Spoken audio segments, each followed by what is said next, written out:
After we filed the motion for change of venue that was so eloquently done by the old Melviny firm, we were given questionnaires. Now, I'm not a great fan of questionnaires. They were sent out to the jury pool.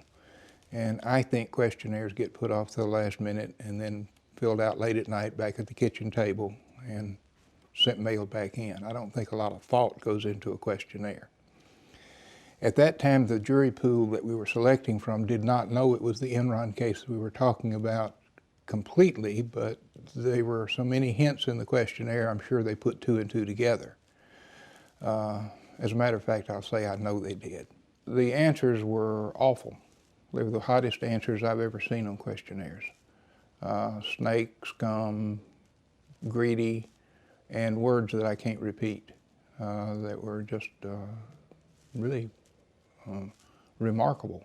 The heat of those questionnaires was the most intense kind of heat I've ever seen. I've defended a lot of politicians, a lot of police officers accused of civil rights violations.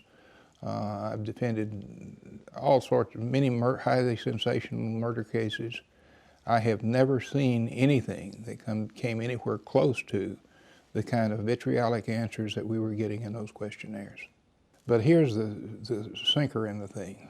While after they had returned the questionnaire and knew for sure by reading the paper and reading the questionnaire if they had any sense, they knew they were going to try Ken Lay, Jeff Skilling, and Rick Causey. During that period of time, Rick Causey pled guilty on the front page of the paper and on every TV station in town. Now, what does that do to the psyche of a juror who thinks here are three people charged with the same offense, one of them has pled guilty? What that does is, if it's a conspiracy case in particular, where three people are supposed to be conspiring, and one of them says, I was guilty of conspiring, who's he guilty of conspiring with in the mind of the juror? The other two people.